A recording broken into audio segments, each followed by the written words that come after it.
I saw a post on Facebook. One of our friends posted on Facebook that there's a belief that when a man comes in a woman's life, that the man's supposed to make her life easier.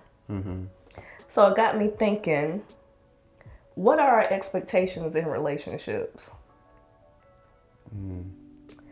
I guess for me, it depends on what stage of the relationship we're in. Are we dating? Are we married? Because I feel like those expectations are a little bit different on different stages of where you are in the relationship. Yeah. So, yeah, I feel like it's two different things. Like you say, are we dating or are we talking about married life? Yeah. So, I mean, do you want to talk about both of them?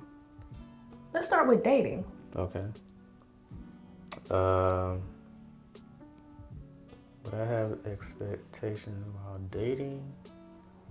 You're going to have some expectation. It may not be high ones, but you will have some expectations. Like, for example, you'll expect the person to be honest. You'll expect the person to like say what they mean. You expect the person to treat you with respect. Those are all things you would expect in any relationship, dating relationship, friendship. True. But like when you get to marriage, it's a little bit more like, I expect you to be there for me. I expect you to be my support system. I expect you to love me with unconditional love. You know, when you're kind of like in the dating phase, you're getting to know a person. Yeah. So maybe with the intent, some people with the intention to marriage, some people just, just the intention just to have somebody, it just depends. Whatever floats your boat. Exactly. That's what I was like. I guess the expectation that I would have is like, hey, just respect me. Don't cheat on me. Right. You say be honest, and at least be honest. Like I can decide what I want to decide as long as you tell me what's going on. Right. But if I can't trust you, then it ain't gonna work anyway. Exactly. This is a sidebar. Okay. That's the one thing I can't stand in a relationship is you not being truthful with me. Do not lie to me. If you think it's gonna hurt my feelings, I don't care. Do not lie. Like that is just a pet peeve of me. I cannot stand it. I'd rather have the raw, dirty truth instead of a pretty lie. True. I just don't, because if I find out later that you lied to me, I'm gonna be upset. I'm gonna be real upset. And I have been in like past relationships where, well, I didn't want you to know that I was doing X, Y, Z. Let me decide if I want to be in it. Tell me the truth. That is just like a big thing for me. Tell me the truth. I have to decide on whether that's going to hurt my feelings, and I have to decide what I'm going to do with the information you give me. But do not lie to me. Yeah. Do not. Feel the same way. Yeah. And that was one of the things that I did and still do love about you. You would tell me the truth, even though it was something rough. Raw. Yeah. And dirty. Yeah. Just like Tina Turner said. Like, what did you just say to me? You heard what I said? Yeah. I said what I said. Yeah. Yeah. So I was like, I had to deal with it, but it was true, and I ain't had to worry about nothing else. So you just deal with it, Yeah. So, like I said, I can respect her for doing that, and I respect anybody for doing that. Just let me know what's going on so we can move forward. I probably could have said it a little bit nicer, but Yeah, you could have. I'm not great at finessing things. I've gotten better, but I'm not. I'm not the best. It's just like, it is what it is. Take it or leave it. Yeah. Pretty much. Pretty much. I'm like, dang, okay. Like, it is what it is. I mean, I don't know. I don't even know how I've gotten like that, but I just tell me the unadulterated truth, okay? And I will reciprocate the same. Okay? That's what I'm gonna do. Every time. Yeah. Sometimes it's pretty, sometimes it's not. Most times it's not. Oh man, what the song say? Pick up your feelings. I'm constantly picking them up. Nice. No, I've gotten better. You got better, yeah. You yeah. got better. But sometimes you won't even tell me I'm hurting your feelings. Honestly, I don't be knowing. Yeah, all right. You don't need to know, because I'm a man. I'm a man. With a tear dropping down your eyes. It's okay to let me know. Yeah. Like, Jennifer, it really hurt my feelings when you said that. I'm like, oh, dang, my bad. Sometimes I really just honestly don't know until the Holy Spirit reveals it to me. I was like, dang, I guess I shouldn't have talked to him like that. Let me go apologize. I don't have a problem apologizing. Yeah. But we're getting off topic. We'll talk about me and my issues another day. Okay. I'm sorry. I'm about to keep going. But yeah, I would agree. Expectations are different depending on what stage of the relationship you're in. Marriage is a whole different beast. Yes, it is. Yeah. Yeah. You have to take it up a notch. Oh yeah, you definitely. Yeah. Because you're more lenient when you're dating. Yeah. But like I said, when you start talking about getting married and stuff like that, it's like, okay, you want to get married, then we need to work on this and that. Right. Before we even get to that point. So, Right. Yeah. For sure. So then that makes me think, since we're talking about marriage and expectations in a marriage, do you believe in gender roles? Do you think there's gender roles in a marriage? I think that there were gender roles in marriage, where the woman had certain things to do in the household and the man had things to do outside of the household. I believed that, but that was back in the early 1900s. when we had World War I and II, all the men had to leave to fight the wars. Yeah. So all the women had to stay back and get jobs and stuff like that to take care of the family. So when that happened, it kept going from that point on to now we have women in the workplace alongside of men. So now men and women have jobs. I don't expect the woman, period, to come home and have to cook and clean the house after working a 9 to 5. That don't make sense. Yeah. It's virtually impossible because I know how I feel going to work. I'm dog tired. So why would I expect another human to be having all this energy because, since I'm a woman, I got to take care of this and that after you've been home. I've been at work, working a 8 to 9 hour job. And I love that about you, because when we first got married, I felt guilty, like if I didn't do certain gender roles. Not that you ever said them. You never said, oh, Jennifer, I expect this out of you for a wife. I expect you to have dinner. You never said that. But there were times I'm like, dang, I feel guilty. I don't got food on the table for this man. He done worked hard. But girl, you worked hard too. Exactly. I don't know. I had to let that go. But I'm very grateful that my husband be in the kitchen cooking. Some things he cook way better than I can cook. And, I have my things that I can cook. But, yeah, like, we don't have gender roles in our marriage at all. I think the only thing that I would consider maybe a gender role is taking out the trash. But I would take out the trash. I don't have a problem taking out the trash. It's just that he does it most of the time. Yeah. And even with our baby, so we have a almost 2-year-old.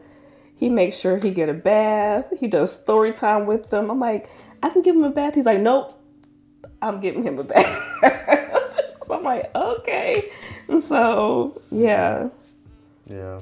But it's like multiple reasons why I do that. Because I'm like, she always talking about, Mom, my back hurt, my back hurt.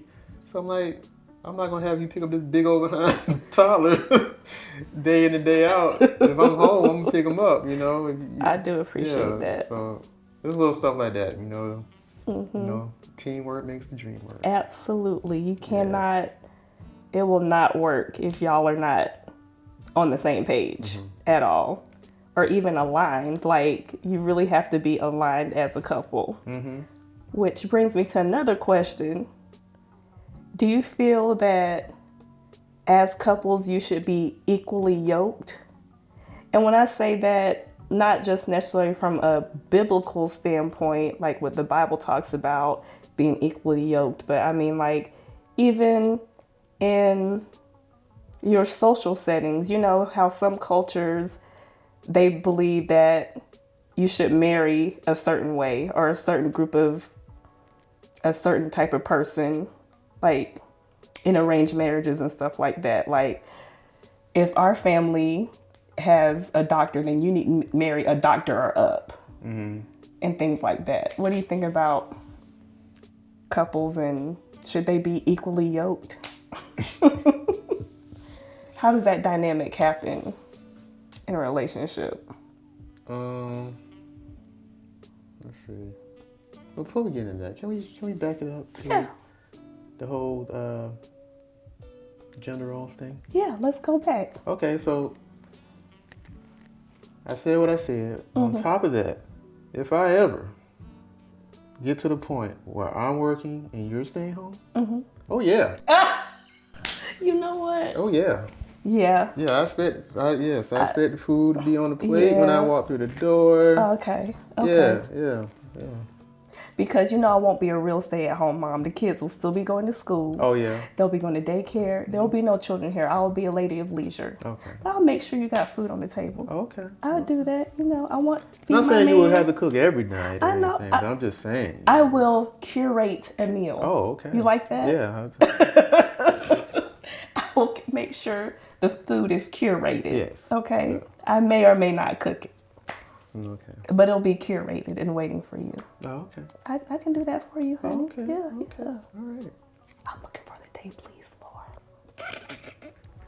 Let it come swiftly. All right. We're going to work on it. We're going to work on it. Okay. But as far as being equally yoked, I feel like the man and woman should be equally yoked in certain things, not necessarily everything. Okay. Profession-wise, no, I don't feel like that. Yeah. Because you like who you like, but religious purposes and spiritual purposes, yes, you should be equally yoked. There's no way I could believe in God and I'm married to someone that doesn't. That doesn't make sense. You got somebody burning sage over here and you trying to pray over there, and it's like, what is going on? Your house is all confused and your child don't know who to believe in. Like, right. Yeah. A total hot mess, man. Yeah. But outside of that, I mean, I don't think so. Okay. Yeah. Yeah. I kind of agree to some extent. It's so different because, like you said, back in the 1900s, I'll say the early 2000s as well, I would have felt, no, I need to be aligned with somebody who has gone to college, you've experienced these same things as me, but the landscape of dating has changed so much.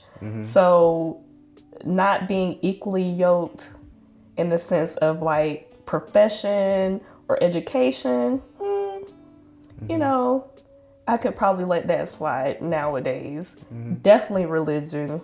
We need to believe in the same God. His name is Jehovah Jireh, Jehovah, Jesus Christ, God. That's who I would have to be aligned with, a Christian. Being outside of that, I can't see how that would work long term. If your goal is to be together long term and have a family, it does make it kind of difficult to raise kids with different religions. Like, I do believe kids should be aware of different religions, but what is your household standing on? Like, what foundation is your household standing on? Exactly. Other things, we can work through those. Because, you don't stay the same. Yeah, You're constantly changing, you're constantly growing, becoming a new person, and what you really need to find is somebody who is willing to grow with you. That's where I think the equally yoked really comes into play. Having that person, can you grow with me in every stage of my life if we're planning to be married for the rest of our lives? True. So just look at how much we've grown over the years, So I've grown a lot and you've grown as well. So. Yeah. It's kind of hard because, like, when you starting out, you're trying to understand yourself, and then you have your own habits or whatever that you're dealing with, and then you try to get with somebody else. And, as far as being equally yoked, I don't know if you're going to be equally yoked at that stage. So. You mean like further along, the more you get together? Yeah. Yeah, so like the older you get, you start to change and you mature, hopefully. And you start to act differently and do different things. So with you changing, hopefully your spouse is changing as well to get better and mature better as well. So it's almost like, well, then what happens if they don't? True, but that's why you have to make sure you have the right partner. Because I know there's sometimes I'm like, dang, Jay is just going and going, and I'm like, I feel like I'm falling behind. I'm like, okay, what can I do to catch up to where he is? Like, I don't want to get left behind. So I think, but you're always very encouraging. So you're always trying to like bring me up, and I think I do the same. Like, we try to bring each other up. So that's why it's so important that you have the right partner in the first place. Very. I think a very great example that would help me explain it is like when we was talking about like me drinking and stuff. And like, I was drinking like a fish. And, on the other hand, she wasn't drinking like that. Not like me at all. But you never said anything about it. Not like always talking like, you need to stop, you need to stop, you need to stop. Right. You'll make a comment here and there, like rarely. Yeah. But outside of that, you never, like, I guess, chastised me for it. Right. Or anything like that. You just kept loving me, and I'm just like, I had to come to the realization for myself, and besides God talking to me, and to stop. And I just want to say thank you for just always loving me and letting God work on me. Really, you're doing this? Okay. Yep, sure am. And because I didn't get a chance to say it in my own video, which is The Man Behind the Hustle on YouTube. You want to check that out, where I talked about this in full detail. But outside of that, I do want to say thank you, because you could have left me because of that. And yeah, I appreciate you. And I'm doing it. Jay. God. I honestly didn't know you had a problem.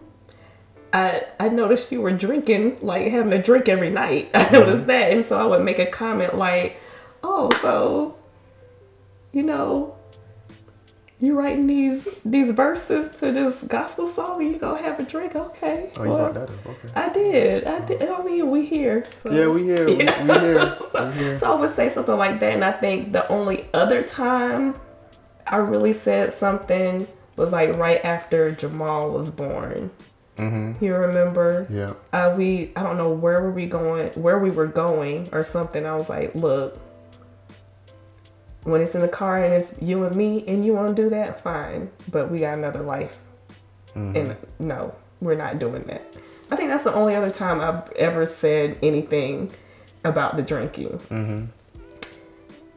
I drink occasionally, but drinking is just not my thing. You know, mine is cakes and sweets, and that's my issue. That's my issue. So, right, and now we got this wonderful cousin of ours that know how to bake her behind off. So now my issue is cakes and cookies and all that good stuff now. I literally think about going to her shop every day. Mm-hmm. Every day. And thank God that I don't have to drive by there. Because I promise if I had to drive by there every day, I'd be getting dessert every day. But, okay, let's reel it back in. let's reel it back in. So I was saying that because that's why I talk about the whole equally yoked part, because I'm doing what I'm doing, but she not doing what I'm doing, and it may be affecting her in a certain way that she may not have been talking about. Mm-hmm. And she could have easily just said, you know what, I don't want to be with you no more because you are just way out of control with this, and you're not going to change. But she didn't do that, and I was able to mature on my own. Yeah. So that totally makes sense to me now that you put it in that way, in that example. Like, yeah. So it's like, how do you figure out, is that person like truly for you when you're seeing something totally different? Yeah. But I will say that the foundation was there. She knew I loved God, and I knew she loved God. So, I mean, that's probably what kept us. God. For like, the most part, yeah. If you haven't figured out yet, we are devout Christians. We love the Lord, and even though we're going to talk about a broad spectrum of things, God is going to be at the center of it. I mean, we just can't help it. Can't help it. God is in the center of our marriage, of our lives, so he's going to be there. He's sitting right here in between us. Yep. Right here. God is here. It's his spot. He's right here. So you're going to hear us talk about that a lot. We hope that won't deter anybody to keep watching, but he is definitely the center, and honestly the reason why we are still together. And even if it does deter people away, it'll bring the right people. Right. Absolutely. We as Christians, we don't talk about the other side or the dark side of our lives. Right. And we wonder why all of us are going through and having all this kind of depression and stuff like that, because they always feel like they're alone. Yeah. And they're not. It's like a lot of us go through stuff. We just don't talk about it. Right. And we got to end that. We do. Yeah. Yeah. Yeah, we definitely have to end that. Yeah. So yeah, that's what I was thinking about as far as being equally yoked and just having the same mindset, That's good. Mindset does play a big part in it. Yes, it does. Yeah. Because we did share a lot of common things together, and what we wanted in our family, in our marriage and stuff like that. So that also held us together because we knew each other's thoughts, what we wanted. So yeah. Well, this was a good conversation. Yes, it was. It took a little twists and turns, but we brought it back to, right to the core of it. And God should be in the center of every relationship, even friendships. He should be the center of, what you're doing, who you're aligning with, because it's very important. It can literally drive you to where you're going to go. It could change your trajectory completely just based on who you surround yourself with, who you decide to align with. I truly believe that. Yes. Now, do you feel like your husband or your wife should make your life easier? Yes, I absolutely do. But I think it depends on what your definition of easy is. Should you cause me additional stress? Should you, you know what I'm saying? I think what is considered easy to you? Does easy mean pay all my bills, make sure my hair is done, my nails are done? Is that what ease means? Or does it mean make sure that I'm secure, make sure the family is okay, protection, That's what I think ease means for me in the sense of a marriage. That's what I would be looking for, Yeah, I like that. What would your spouse define easy for them? So if that's the person that you want to marry, ask them what would make their life easier or what they need help with. That's good. So I should ask my spouse that. You should, yeah. What can I do to make your life easy? Since we're here, what can I do to make your life easy?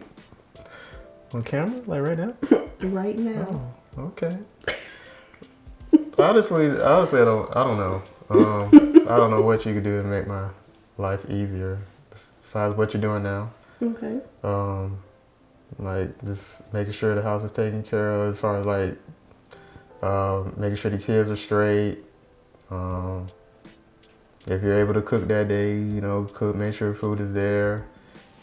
And I mean, like I said before, if she's out or she has a busy schedule that day or whatever, then I'll do it to make her life easier, and vice versa. And I think we have a pretty nice setup for what we're doing and the way our life is set up. Yeah, I agree with that. Yeah, we just take it day by day. So it's like wherever she need help with, that's where I step in, and same thing with me. So I think I would also define it as being able to anticipate my needs. Okay. The best example I have of that is last week when we were in the bed, and it was a weekday, so the kids had school, and my son Jamal got up. And we hear that he's up and he's moving around and stuff like that. And I go out and I see him in the kitchen. He's cooking breakfast. Not only did he cook breakfast, he fixed the baby's plate. I mean, like cut up the strawberries, had little pancakes, made him some eggs. And I was like, Jamal, what are you doing? He was like, oh, I just didn't want you to have to worry about getting Jason's food together, so I did that. So I think that's the best way I can explain it, is like just anticipating somebody's needs. Like if you see, oh, this will probably make her morning go a little bit faster, let me take care of that. Yeah. So I was just so shocked when he did that. I gave him a big hug. I was like, this was such a huge help. Thank you so much. And it really was. So all I had to do was get the baby up, get him dressed, and just sit him in the high chair, and he ate breakfast. Yeah.